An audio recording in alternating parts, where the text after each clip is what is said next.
I'll call the Judiciary Committee meeting to order for August 27th, 2025.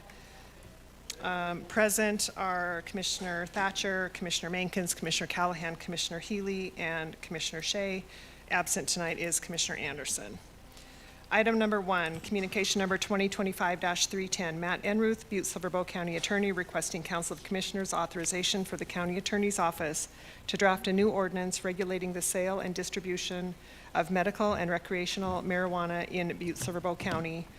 It sounds like planning is still working through some details on this documentation. County Attorney Enruth, do you have anything to add? Chairman Shea, yes, that is correct. Planning is still working through their details. I would ask for a motion to hold in abeyance for now, and that would also give Commissioner Healy some additional time for her topic tonight. Okay. I'll make a motion to hold communication number 2025-310 in abeyance. There is a motion and a second to hold communication 2025-310 in abeyance. Anything on the question? All those in favor? Aye. Opposed? Motion passes. Item number 2, communication number 2025-353. Lori Baker Patrick, Butte-Silver Treasurer, requesting Council of Commissioners direct the County Attorney to prepare a council resolution to be read upon and passed August 20th, 2025, authorizing the approval of the tax deed public auction and the sale of certain parcels that have been tax deeded and owned by the City County of Butte-Silver. We had that, we passed that resolution, had that tax deed sale last week, so Commissioner Thatcher. Thank you, Chairwoman Shea. At this time, I'd like to make a motion to cross-reference communication number 2025-353 with resolution number 2025-35 and place on file. Thank you. There's a motion and a second to cross-reference communication 2025-353 with resolution 2025-35 and place this communication on file. Anything on the question? Commissioner Callahan. Thank you, Chairwoman Shea. I was just curious, they said they had that sale last Wednesday prior to our meeting. Did any properties sell, or were they all redeemed? County Attorney Enruth. Commissioner Fisher, yes, one property sold. It was the property that was actually it was a piece of land that was associated with a house. The house, for some reason, got sold without the land, and then I believe the individual that owned the home came in and bought the property. And I can't remember if that was a bank or a person, but that's the only one that got sold. The rest of them were all redeemed. Yep. Thank you. All those in favor? Aye. Opposed? Motion passes. Item number, actually I'm going to move down to the claims. So there's 3 claims. Boone Capital Corporation is a redemption of tax assignment in the amount of $9,134.45. Item number 2 is David Goodwin, canceled a special use application for $100. And the third one is City Service Valcon for a bond refund for parking, sidewalk, curb, and gutter for $20,234.46. Does anybody have any questions on the claims? Thank you, Chairwoman Shea. I'd like to make a motion to approve the claims as presented. Second.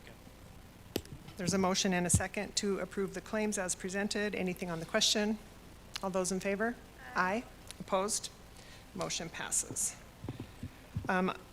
Item number, I'm going to move to number 6, resolution number 2025-31, a resolution of intent to alter the boundaries of the City County of Butte-Silver, Montana's solid waste special district to include the boundaries of Homestake Meadows 2 subdivision and providing for an effective date herein. It sounds like the protest period is still active, so I would entertain a motion to hold this again. Thank you, Chairman Shea. I'd like to make a motion to hold resolution number 2025-31 in abeyance. Okay, there's a motion and a second to hold resolution 2025-31 in abeyance. Anything on the question? All those in favor? Aye. Opposed? Motion passes. Okay, moving to communication number 2025-374, Trudy Healy, Commissioner, District 8, requesting Council of Commissioners to look into concerns regarding urban camping on public streets and refer this matter to the Judiciary Committee and County Attorney Enruth to develop an ordinance to address this matter. I know we do have some members of the public who are here to provide some public comment, and I will call on Commissioner Healy. Thank you. I just had a comment to make. So at our last Judiciary meeting, the question was raised about how and by whom it is decided whether a homeless individual is considered a criminal or not. Commissioner Anderson addressed this very well last time, and I'd like to offer my response today. We do not decide who is a criminal. Through their choices and conduct, not through our labeling, they make themselves a criminal through their conduct. Take the recent example at Father Sheehan Park. After several citizens and I reported that a large encampment had been rebuilt, along with another large encampment on Pinion Street, Director Frederickson acted immediately. But each time this happens, Butte-Silver pays the price in tax dollars and in staff time, and at the risk to employee safety, our crews must go in and clean up after people who disregard the rules and the laws. That is the difference, not what we say, but what individuals choose to do. And when those choices break the law, they define themselves as criminals. It is unacceptable that citizens are placed in situations where they feel unsafe or compelled to alter their routes in order to use and enjoy our public parks and trails. And I did it myself, and I'll tell you what, I was scared to death. I didn't go back that way. I went into the encampment. I think that people need to see how bad it is. This is only one encampment. And they even built a bridge of willow branches to cross the creek. There was garbage in the creek. And what does it say right here? No camping. And then we know littering and dumping trash is against the law. I mean, this was horrendous. And I was scared to death, and I would not go back that way. And there was another one on Pinion Street. Hats off to Frederickson and his crew. They did a fantastic job cleaning that mess up fast. So again, I know people don't want to separate it, but I don't think it's fair to place vulnerable families in situations or compare them to what these people are choosing to do. There are bathrooms. I noted a bathroom outhouse at Emma Park. There is a bathroom in Father Sheehan Park. I don't know about the hours that they keep them open. I don't know if they're utilized, but apparently some people have seen them use the creek. And so, no, this is not easy, but again, there's going to have to be a separation of different types of events that are occurring that we have to figure out. And I'm not saying this is going to happen overnight. This is a difficult situation because the city cleans it up and then they come back in and rebuild them. So I did have somebody I invited to speak. Are you, Sarah?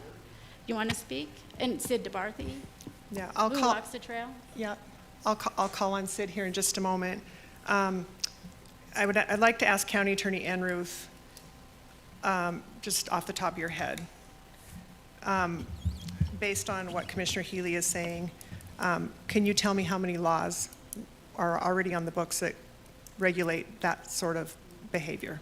We have multiple zero camping ordinances that are on our city county books. Ordinances like Commissioner Healy just stated that prohibit public camping. I mean, that's why the sign was there. So yes, there's already a law on the book that prohibits what was being done in that photograph. So realistically, what you're looking at is a resource and enforcement issue, not an ordinance issue.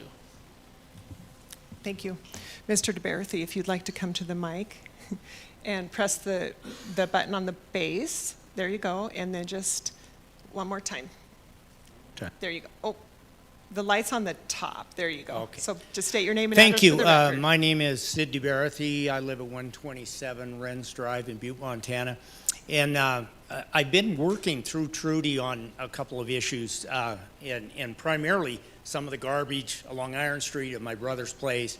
But I walk those trails 5-6 times a week, particularly Father Sheehan to George Street, to where the Chamber of Commerce is.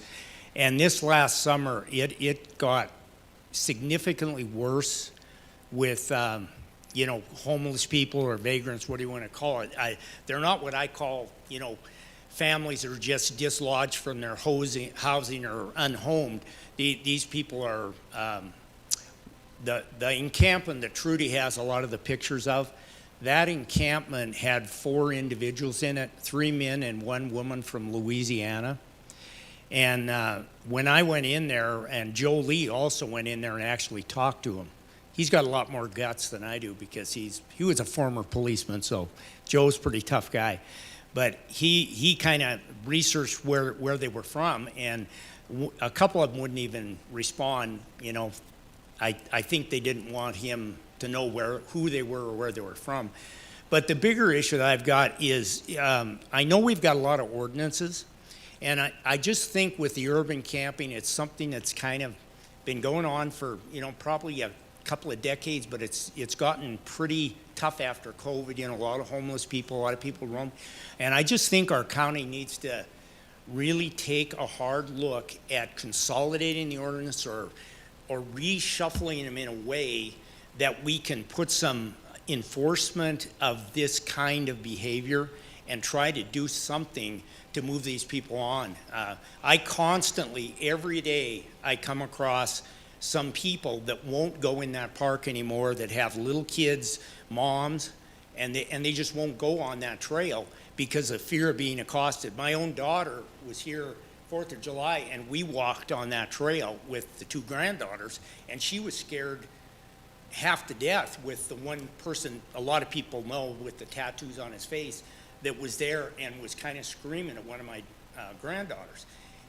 People are afraid of it. And one thing I will say, on the very positive side of it, Sean Frederickson did a fantastic job getting those homeless camps removed once he was notified. But that had been there for over a month, and it had been rebuilt and expanded a couple of times, 3 different ones. And the other thing I saw yesterday is there was an animal control officer in a pickup driving the trail. Never seen that before. And I stopped and talked to her, and she says, I do this not for the dogs that I'm supposed to look at, the people don't have on leashes. I do this to protect the women and their kids that are driving on the trail. And she's thanked by a lot of the young women that run on the trail and all that. It's the nicest trail in Butte because of the creek is right there and the ducks and the geese and all that. But it has gotten to the point where there's hardly any women with children that walk that trail.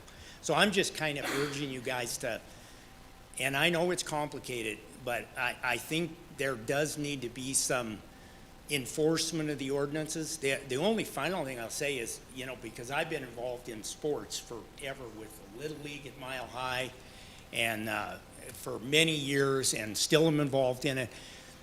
We are kicking people out of Father Sheehan Park to come there with their 5th wheel self-contained trailer, because their son's in a tournament, or their daughter's in a tournament, or they're Stodden because we have that ordinance.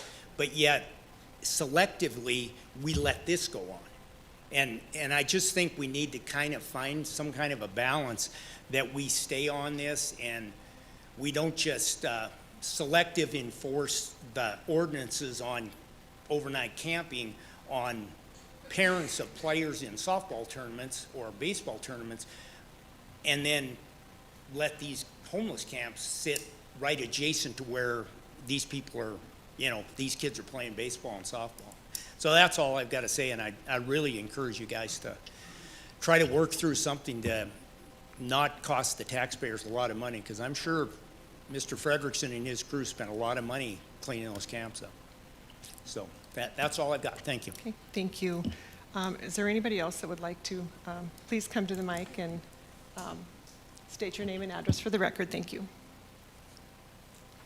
I'm Bernie McCarthy. I live at 3440 Hannibal here in Butte, and I'm a deacon with the Catholic Church, been ordained for 13 years, and most of that time has been working with a population of homeless, vulnerable people. The last 9 years here in Butte, I'm assigned at St. Patrick's and Immaculate Conception, and I was also the business manager at St. Anne's, where we spent about 10% of our annual budget helping the needy, gas vouchers and motel vouchers and food, tire repair, car repair, all of those kinds of things. I watched the last 2 meetings of this committee to see what the issue was, and the issue that keeps coming back up is the Emma Park issue. That's how all this started with urban camping. Well, that Emma Park issue was a one-time issue where some people were staying there waiting to get housing. 2 of those people there got housing, and then the camp broke up and left. It was a concern for everybody who works around Emma Park or goes up there, but there wasn't much that can be done. I listened to last week's testimony by Mrs. Vanderlinden, and I listened to the comments by the commissioners and the repeated comments that we're not trying to make homelessness illegal. Yet, Commissioner Healy says today, Commissioner Anderson said last week, Commissioner Callahan, or 2 weeks ago, Commissioner Callahan said 2 weeks ago, these people are who we need to get rid of. We just heard testimony from another person. These are the people we need to take care of. We are trying to aim an ordinance at individuals who have situations that are out of their control. They don't wish to be homeless. I've been working with these people for 9 years. I have not yet run into somebody who says, I prefer to live on the streets. I prefer to live, in a dump. I prefer to live someplace else. I don't want to live in a hotel. I haven't found a one that has wanted to do that. They all want to be housed at some point. We can't, morally and ethically, I don't think we can divide people into these people and those people, because the minute that you do that, you're setting them up as the other, somebody who's outside of us, somebody who isn't like us, and then that gives us the authority to decide what's best for them and what isn't best for them. I don't disagree that we need to deal with this issue. I think there are ordinances on the books that can deal with it. We just heard testimony that as soon as a homeless camp has been discovered and reported, they go in and they get it cleaned up. Homelessness has been around for centuries, not just decades. It's been around for centuries. The whole time of Butte's history, we've had homeless people. The problem is not urban camping. The problem is not urban camping and people staying here. If that's an issue, then we can't let people stay in McGruff Park at Folk Festival anymore, because that's camping. You can't do that. You can't decide it's okay for one and it's not okay for another. The issue in Butte today is homelessness and the lack of mental health care on the streets. It's pure and simple. We don't have enough inventory of housing for people to get housed. Those who are on a list, takes a year for them to get housed. The Public Housing Authority that Commissioner Callahan talked about last week, they're all full, and they're taking limited number of people. The rescue mission is a limited resource solution. It doesn't open up to everybody who needs help. Their low barrier shelter is not open all of the time. They don't have access to everybody who's there. It just doesn't work. We have no mental health care for people on the streets in Butte, Montana. None. We don't have anything. So when you talk about people washing their laundry or doing their dishes in Blacktail Creek who are mentally ill, whom I know personally and have worked with, is severely mentally ill, have no place to send that individual to get help. No place at all. Nothing we can do. You can't send them to Warm Springs unless they're civilly committed. And that takes a process that's complicated and limited, can't be done. We have no mental health help on the streets in Butte. If you want a solution to this problem, then what you need to do is get together with landlords and the property management people and talk about the inventory in Butte and what can be done for that. If you want help for these people in Butte, we need to get mental health help on the streets. It just doesn't exist right now. That's the solution. I'll be happy to answer any questions. I didn't want to go over 3 minutes. So. Thank you, Mr. McCarthy. Commissioner Callahan. Thank you, Chairman Shea. Mr. McCarthy, you talked about your history in Butte and what you and the Catholic Church has done for these people, and we thank you. But to say that we can't separate the people we're having the problems with and the people you're talking about, how many of these camps have you and your group went in and paid for and spent the time to clean up? I've not gone in to pay for any or clean up in any of them. I've gone in there and worked with the people that are there.